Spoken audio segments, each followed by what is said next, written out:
The hell are you supposed to be?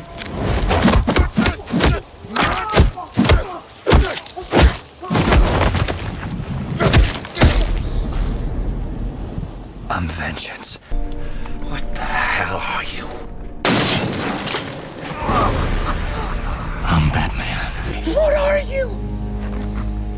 I'm Batman. Bonjour toutes et tous et soyez les bienvenus sur la chaîne. Alors au cas où cela ne vous aurait échappé, il y a depuis peu un regain d'intérêt pour Le Chevalier Noir.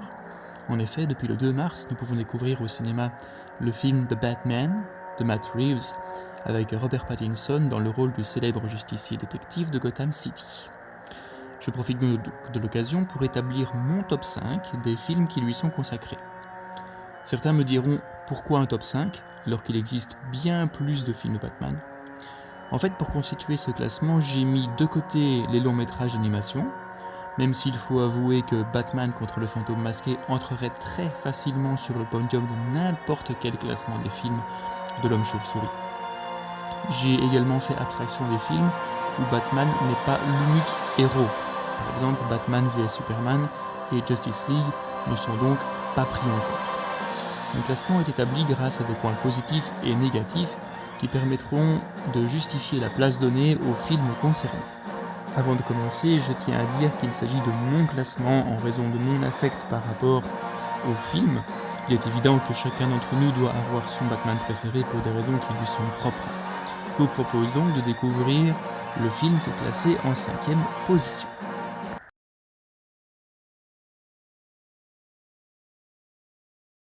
Sorti en 2005, Batman Begins a la très lourde tâche de redorer le blason de Batman au cinéma, après les désastres de Batman Forever et de Batman et Robin de Joel Schumacher. Christopher Nolan nous propose cette fois un Batman plus ancré dans la réalité que les précédents. Le point fort du film est de nous montrer les origines de Batman. Qu'a fait Bruce Wayne entre le décès de ses parents et son statut de vengeur de Gotham? Cet aspect n'avait jamais vraiment été traité auparavant, et ce dans n'importe quel média consacré au héros. Ce que je peux reprocher au film, c'est son rythme qui est assez mou, et les méchants proposés ne sont pas terribles. L'épouvantail passe encore, mais Ra's al Ghul pour relancer la franchise, c'est vraiment bof. Surtout pour des personnes ne connaissant pas grand chose à la mythologie du personnage de Batman. Pour le reste, Christian Bale fait du bon boulot en Batman, la musique de Hans Zimmer est plutôt bonne, les images ainsi que la photographie du film sont vraiment excellentes. Bref, Batman Begins relance la franchise de jolie manière, et sa scène finale promet une suite très intéressante avec la carte du Joker dévoilée. Waves a calling card.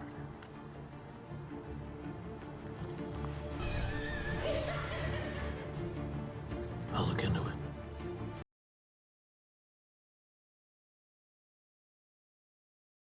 Tout le monde le sait, mais le film n'aurait pas dû se dérouler de cette façon. Le décès d'Heath Ledger étant pour beaucoup dans la refonte du dernier volet de la trilogie de Nolan, The Dark Knight. Sorti en 2012, le film introduira Bane, joué par Tom Hardy, et c'est plutôt une bonne chose car dans les comics, c'est le seul vilain à avoir littéralement brisé Batman, ce qui promet donc un affrontement épique. Le film possède de nombreux défauts. Déjà, il fait presque totalement abstraction du film précédent, The Dark Knight. C'est à croire que le deuxième opus ne sert à rien. The Dark Knight Rises est quasi une suite directe à Batman Begins. Autre point noir du film, c'est le jeu de Marion Cotillard, surtout lors de la scène du décès de son personnage. Prepare yourself. My father's work is done. Ce qui me gêne également, c'est la bataille finale. En plein jour. Batman, c'est 95% du temps la nuit. Et non, ici, le tout se fait en pleine journée. Ce que j'ai apprécié par contre, c'est l'état déprimé de Bruce Wayne. On voit que la perte de Rachel dans l'épisode précédent a eu gros sur son moral, et également le combat contre le Joker. Le fait également que Bane soit une menace réelle est très intéressante. La compo de Zimmer aussi, avec une mention spéciale pour le thème de Catwoman et le thème de Bane. La dernière scène également où Alfred pense que Bruce Wayne n'est plus de ce monde et qu'il le revoit en compagnie de Selina Kyle attablé dans un café comme il l'avait imaginé auparavant.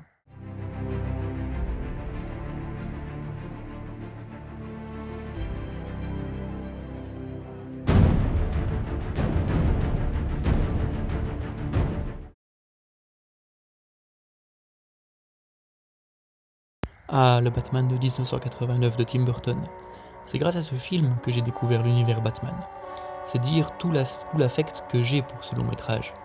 Il est à l'origine du retour de Batman sur le devant de la scène. Batman est à nouveau redevenu sérieux.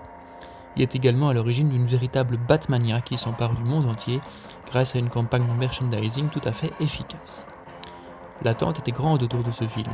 De nombreux fans désiraient une version plus sérieuse, plus comics que la version proposée par la série avec Adam West. Ce qui frappe directement, c'est l'aspect sombre du film.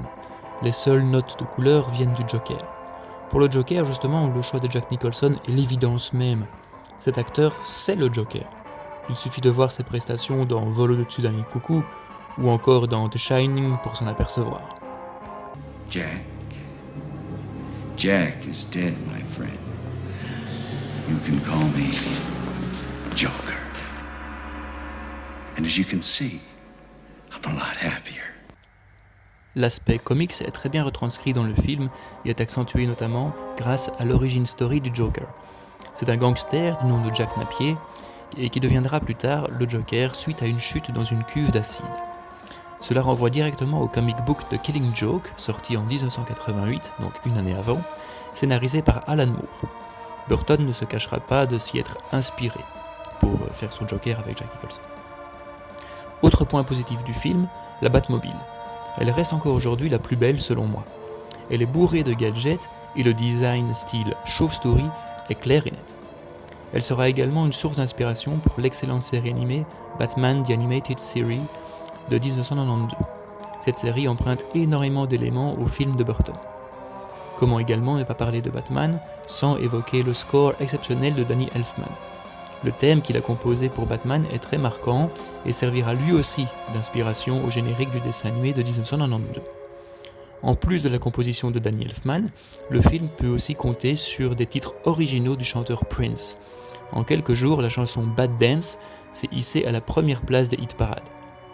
Avec tous ces éléments, le film Batman reste encore une valeur sûre dans la filmographie de l'homme chauve-souris.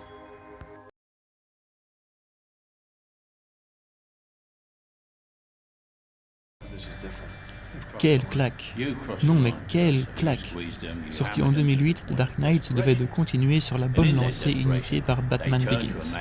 Contrairement à ce dernier, le rythme est soutenu et va crescendo selon la folie destructrice du Joker, interprété cette fois par Heath Ledger.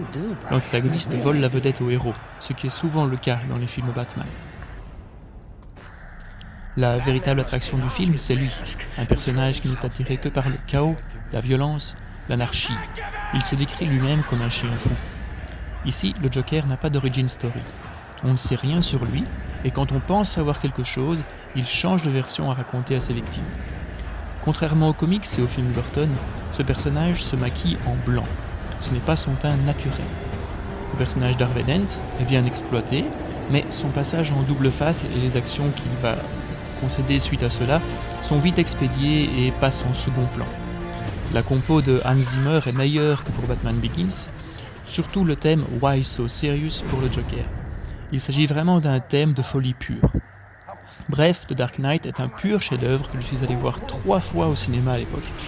Il fait partie des rares films où le deuxième volet surpasse le premier, comme par exemple L'Empire contre-attaque ou encore Terminator 2. Go back to ripping off mob dealers? No, you complete me.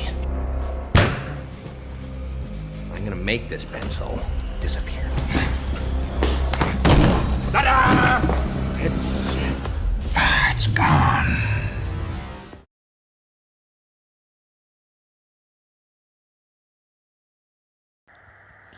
Et oui, le numéro 1 de mon classement est le très controversé Batman Returns. Sorti en 1992, ce film fait suite au succès commercial du premier. En effet, sur de formidables recettes engendrées par Batman, la Warner voulut une suite dans la foulée. Ce que Burton refusa, préférant se consacrer à Édouard aux mains d'argent. Cependant, Warner ne se découragea pas et donna carte blanche à Tim Burton pour réaliser la suite de Batman. Ce film met en scène le Pingouin, interprété par un Danny DeVito méconnaissable, une Catwoman aussi sexy qu'inquiétante dans son costume en latex, elle est interprétée par Michelle Pfeiffer. Comme antagoniste, nous avons également droit à Max Schreck, interprété par Christopher Walken. Il s'agit d'un personnage inventé de toutes pièces, il n'existe pas dans les comic books. Batman Returns fait encore plus comic book que le film précédent, mais la patte de Burton se fait clairement sentir.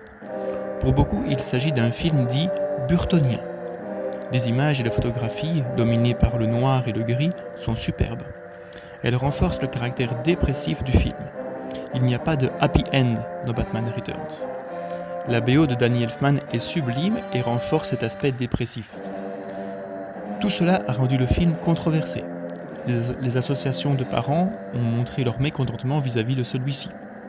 Le film est trop sombre, trop dépressif, on ne voit pas Batman, le pingouin est hideux et il crache des trucs bleus de sa bouche, etc., etc. Même McDonald's et Kenner ont supprimé ou modifié le design de leurs jouets. Je conçois que pour aimer ce film, il faut adhérer à l'univers de Tim Burton. Mais il possède tous les ingrédients d'un bon film Batman. Un univers gothique, sombre, tout se passe souvent de nuit, des personnages torturés, etc. Pour moi, Batman Returns est un chef-d'œuvre dans la filmographie de Burton et dans celle de Batman. You don't really think you'll win, do you?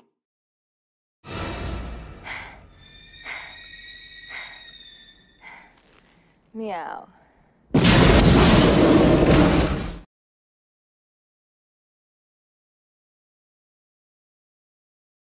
I'm vengeance. Et qu'en est-il du film de Batman de Matt Reeves, me direz-vous? Alors je suis allé le voir le jour de sa sortie, le 2 mars, en VO, mais il est encore trop tôt pour le mettre réellement dans un classement. Il faudrait en fait plusieurs visionnages pour pouvoir faire cela. Cependant, j'ai bien apprécié le film, la photographie, les images sont vraiment superbes. Ce mélange de rouge et de noir rappelle les couleurs de la série animée. C'est aussi une des premières fois où l'on voit vraiment Batman le détective. On suit son enquête comme dans n'importe quel thriller des années 90. J'avais peur pour la Batmobile. Finalement, elle est très bien mise en valeur dans une scène de course-poursuite. Pattinson est un bon Batman, difficile à dire pour Bruce Wayne car il n'est presque pas en Bruce Wayne dans le film. Mais il est franchement très dépressif. La musique et le thème de Michael Giacchino sont excellents également. Ce que l'on peut reprocher au film, c'est sa lenteur et sa longueur. Certes, je n'ai pas vu le temps passer, mais 3 heures, c'est fort long. Dans l'état actuel des choses, je le placerai 3e ex aequo avec le Batman de 1989, mais comme je l'ai dit, il nécessite d'autres visionnages pour se faire un avis plus précis.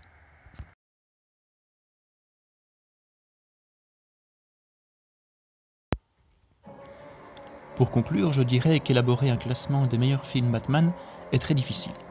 Comme je l'ai dit, chacun a selon son affect son Batman préféré. Sûrement qu'une personne née dans les années 60 trouvera les Batman avec Adam West géniaux et occupera donc une bonne place dans son classement. Il en va de même pour les plus jeunes qui ne connaissent peut-être que les Nolan ou ceux avec Ben Affleck. Ce qui mettra tout le monde d'accord par contre, c'est l'éternelle popularité du héros créé par Bob Kane et Bill Finger il y a plus de 80 ans. Batman est très apprécié car c'est un homme comme tout le monde. Il n'a pas de super pouvoir. C'est un personnage stylé, badass et torturé à la fois. Pour beaucoup, c'est une sorte de James Bond avec une cape. Son univers gothique et sombre, ainsi que sa galerie de vilains, joue également pour beaucoup dans la popularité du personnage. Le Joker, par exemple, jouit d'une aura incroyable. Il est souvent classé comme l'un des meilleurs méchants de tous les temps, aux côtés d'un certain Dark Vador.